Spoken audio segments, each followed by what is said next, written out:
What's up, everyone? This is this what it is? And I'm your host, Gunvid.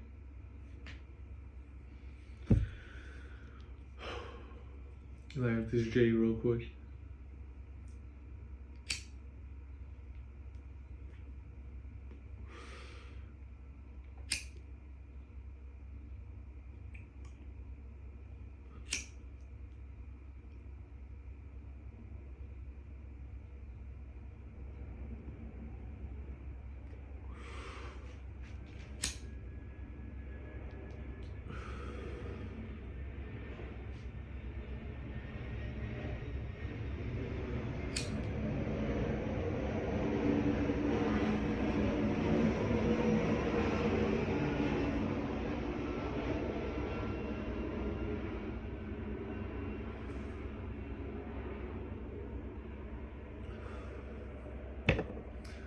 So the first topic I want to talk about is Ryan Garcia. Bugging the fuck out, saying all this racist shit. And I'm not going to really repeat what he said because everyone knows, but... So look. You're going to do all this shit and be like, oh, I'm not racist. Oh, I'm not racist. Look at me. I got a photo with the black girl in the bathroom with his shirt off and all this shit. Like, he just loves black people so much, right? Like, he had sex with a black lady, and now he's gonna use that as I got black friends type of fucking shit. Like, yo, shut the fuck up. What you said was fucking horrible. And I know I made all these songs and I said nigga, but you already know I'm not saying that shit to be racist. And I don't even want to say that shit no more either, because I know it offends people. But sometimes I say it because that's how I grew up talking. Nigga was, the meaning was a man. The male gender. That's what I grew up. We said nigga, yo, what's up, nigga? You know, shit like that. But, you know, I know I'm saying it now, but like, you know what I'm saying? In my day-to-day conversations, I don't say that shit because I know it offends people. So like, it's like, that's just what it is. But you're bugging the fuck out. You talking about going to rehab? Yeah, definitely go to rehab. But like, stop fucking wilding out for clout. That shit is not cool.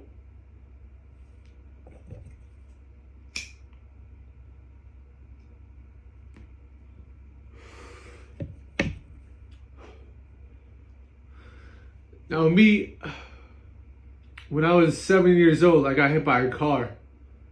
And I feel like I almost died, you know, the car hit me. We went to court and I was in the right, you know.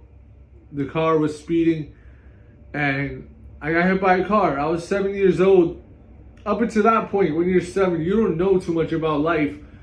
But from my perspective, I grew up next to a beautiful park, Astoria. I had good friends, and we all had fun. You know, it's all like, before the car hit me, I felt like everything was perfect in life.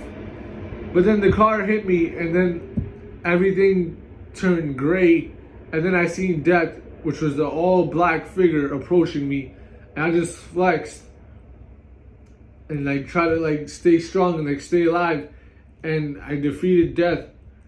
And I could look around, I was looking at the park, and then the color came back, and I was like, wow, this is so beautiful. Life is so beautiful. And I wanted to live my life and tell people to enjoy their life because it's really short. And you know, enjoy the beauty of life, the good things.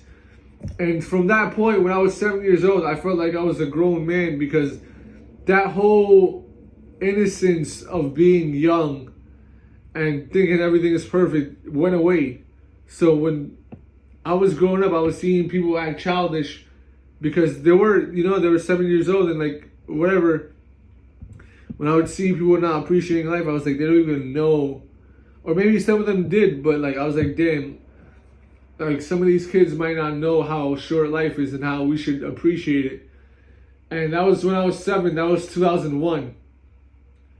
So before then, I didn't experienced racism at all before 9/11 happened. So I got hit by a car, and then months later, that same year, 9/11 happened. And then I see the whole world change in front of me as far as people interacting with me. I was getting called sand nigger with the ER by black people, by white people, by everyone who had this some sort of fucking, they were trying to come together against racism moment. But you calling me a sand nigger. Now think about it. I'm like, yo, I love black people, and I knew about slavery at that point, and I was like horrified by it, and it was a terrible thing. And it's a very serious topic. But I was like, why are black people being brainwashed to call me that word by the white media? You know, like it's okay. Like it's okay for black people to use the N-word and be racist towards people just because it happened to their grandparents and them too to a certain extent. But I mean, as far as slavery being open in the public and shit like that, like you guys know not to do that shit. So why, I'm just thinking like, why the fuck would they do that to me? But I didn't hold no grudges because I knew they were being misled by the news. And I never said nigger to any black people in a racist way and in any way. I've never used that word in a hateful way. So it's like, I'm like, damn, this is fucking sad, bro. And it's also really sad that before 9/11, they were terrorizing and killing people in my country, innocent people. So I don't even believe people from Afghanistan did that. You got to look into 9/11 and see who really did that shit. But even if it was Afghans that did that, I don't support that shit. I don't support genocide. I don't support terrorist attacks. None of that shit. So yeah, all throughout elementary school, high school, junior high school, I was having black people call me the N-word, white people, Spanish people, Asian people. I'm like, yo, what kind of fucking hypocrisy is this? But when they call me that, I would get mad, but I realized that if I fight them and hurt these people for calling me that word, then they're going to really be like, oh yeah, he really is a terrorist. He really is a sand nigger. He really is fucking Al-Qaeda. All that shit. You know? And some people might say they were joking. No, you weren't fucking joking. You were being brainwashed by the media. And then they was having Afghans in the army, in the U.S. Army, as translators and fighters and shit. But they're not telling people that you guys are working with the Afghan, you know what I'm saying? Like it was the Taliban versus the U.S. But the Afghan government supported the U.S. the whole time. It was fucking helping them throughout the war. So it's like you guys don't even, I don't know if you know that shit, but it's clearly that you don't. Because you wouldn't be fucking with innocent Afghan people like me who didn't support any of that shit. And then so you got Ryan Garcia over here. All this racist shit that he's saying, I feel like partly he's saying that because he's mad at black people because Gervonta Davis beat him up and hit him with a liver shot and made him quit. If you look at the video, Ryan Garcia, he stood up right after the referee said 10 because he quit. So you got embarrassed by a black fighter and you held all this resentment towards black fighters. And then you over here, your father's over here telling Bill Haney that he got nappy hair. What the fuck is the point of saying that? It's a boxing press conference. You're promoting a fight. You want to be on some Mexican versus black people shit, talking about he has nappy hair and saying racist shit and talking shit about Islam. When Mexican people and black people in reality, like the majority of y'all love each other, you know, and that's a beautiful thing. I love when I'm seeing, especially like in Cali, black people and Mexican people be cool with each other because, you know, that shit is real, especially out there in Cali. Like there's Mexican people that is racist against black people and black people who are racist against them. But then you see like the most the majority of Mexican and black people, even over there, they love each other because they know all that racist shit is bullshit. So, Ryan Garcia, you gotta apologize and be on some real shit. Like, no, stop fucking chasing clout. Stop. No one likes you anymore. You can fucking. And then I seen a video today of Ryan Garcia pushing a fucking tire in the video, working out. Like, oh, you guys really awoke the beast. Like, motherfucker, you're the one that said that shit. Stop acting like a fucking victim. You're saying racist shit, and then people were saying fuck you, and now you're like, oh, you guys are really awoke the fucking beast. Shut the fuck up. You're fucking lame as fuck. All that King Ryan shit. You're not no fucking king.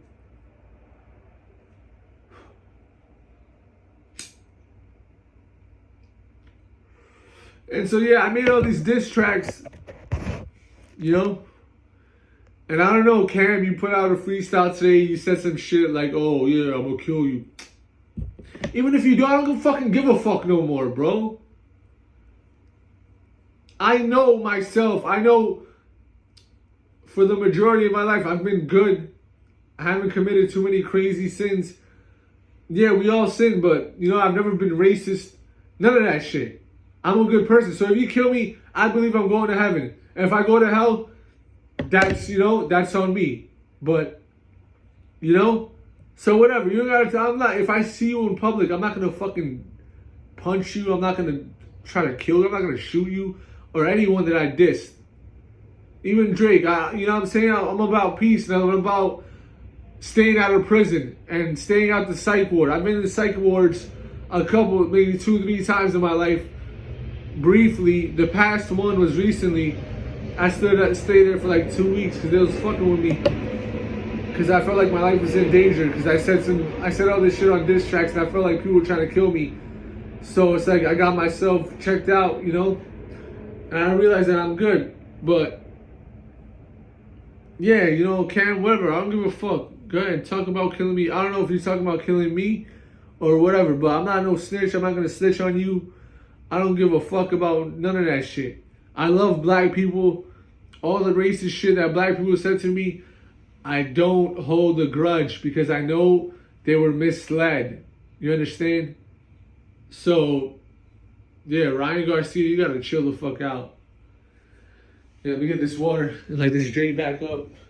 And maybe we'll talk about some fucking sports.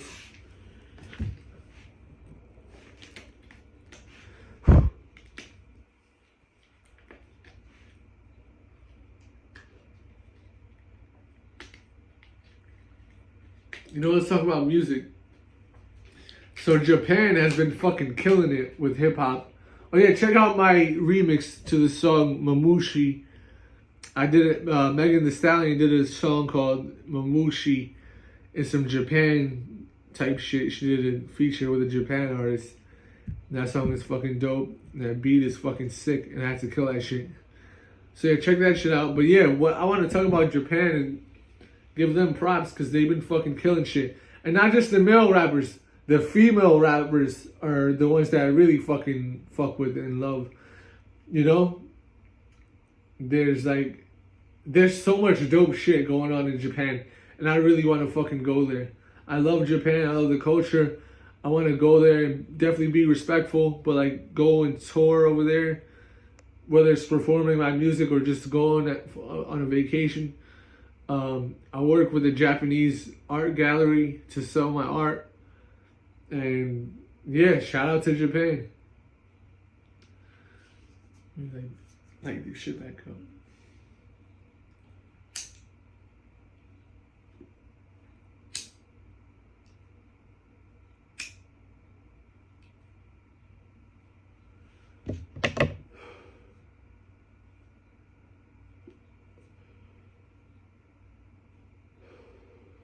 Whew. This is that fire. So yeah, what's going on in sports? I don't even really know, but let's talk about Bronny James. So he had his first summer league game against the Kings, right? and he didn't do so well. But I'm like, yo, it's his first game. Y'all gotta chill, you know. There's a lot of pressure on him. I think he scored like 4 points, and he got crossed over by, you know what I'm saying, one of the players, and he didn't look that good defensively. But I feel like he will improve. You know, it only takes time. I mean, you need that experience. When Kobe, rest in peace to Kobe, when Kobe first joined the league, he wasn't fucking averaging like 20 points. I think he had like 18 or something. I don't even think he was a starter. So, like, that first year in the NBA, especially when you're coming out of high school, but Bronny, he had 1 year in college. But, like, you know, he didn't have too much experience. So, joining the league in your first year, it's going to be difficult. You're going to have some pause, some growing pains or whatever. You're going to have some bumps in the road. So, I see a lot of people talking about nepotism and this and that. Look, man, your father could be LeBron James all you want. But you got to be good to a certain extent for a team to draft you. They're not just going to draft you just because you had a family member. You know, and people talk about Thanasis, but I'm like, even I'm talking about him. It might be true in his case, but still, it's like, he did good enough to make the team, you know? At the end of the day, the team is going to do what's best for the team. So, yeah, cut Thanasis some slack and Bronny, and just give him some time, you know? Because, like I said, it's the first year. The NBA is played at a much higher pace, you know? People are... You're going up against people who have 2, 3 years, or even 5, 10 years, 15 years in the NBA. So it's going to be difficult as a rookie. But, yeah, we don't have to hear about nepotism every fucking game. We know his dad is LeBron James and all that shit. So he's just going to have to prove that he belongs in the NBA, you know. He got a 4-year contract, but especially this first season and these first few years in his career is going to be very important for him to prove himself. You know, because if, say he fucking gets, like, all right, they let him play his rookie season and he just does horrible, he's getting mad turnovers, they're going to cut him. Whether his dad is LeBron or not.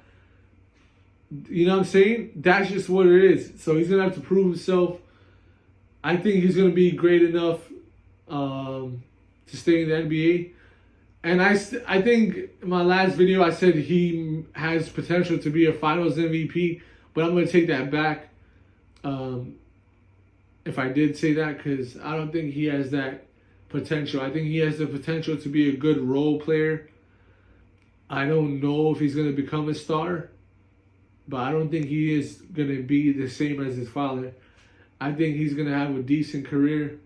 I hope he has a great career. You know, I hope the best for him, because he's a good guy, you know, as far as what I've seen from interviews. Like, he's a good person. So I hope the best for him, but yeah. And he's on my team. He's on the Lakers, the team that I'm a fan of. So I definitely wish him the best. I hope the Lakers win the finals. Really, I hope the Knicks win, but those are my teams. The Knicks first and the Lakers. Even though I root for the Lakers more often because they actually make the playoffs. You know, even though the Knicks made it last year, but I mean, like, historically, they haven't been doing so well. So, yeah, hopefully the Knicks win. Hopefully the Lakers win. That's my team. And those are my teams. And, yeah, let me lay this shit back up.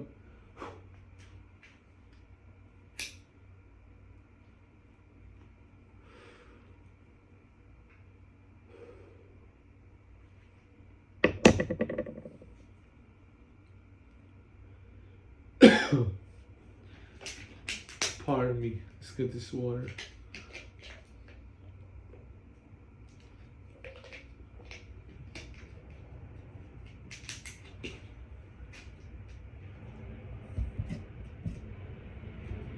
So yeah, let's talk about music again. Yeah, I made like fucking 50 diss tracks in the past couple months, and I didn't even fucking plan that shit. This has just been fucking legendary and a bit negative, and I do say sorry to the Wu-Tang, everyone cool that I dissed, because I realized some of y'all, yeah, really, real talk, growing up in Astoria, hip hop being my favorite genre, you guys were my superheroes. And I might not even be alive today if it wasn't for y'all and hip hop. You know, hip hop got a lot of people through the bad times in life where they either wanted to kill themselves. I was never suicidal like that, but like, you know, suicide, everyone thinks about it. But like, when life got tough, I had hip hop. So, and when I met Mobb Deep on my 10th birthday, I was so fucking happy to meet them, because like I said, y'all are my superheroes, that I completely forgot it was my birthday.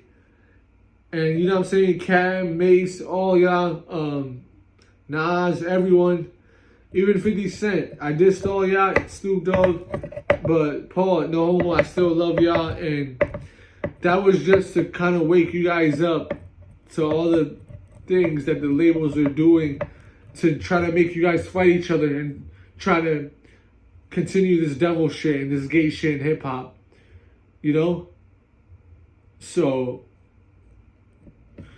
you could believe me or not, but it is what it is. I'm not copping a plea. I'm not a coward.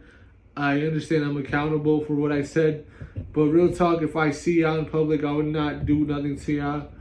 I would probably just laugh about this shit, and hopefully we can be cool someday. But I doubt it with all this shit that I said. But that's just how I feel. You know, how you feel might be different, it might be the same. Maybe I did wake you up to some things, but that's my perspective.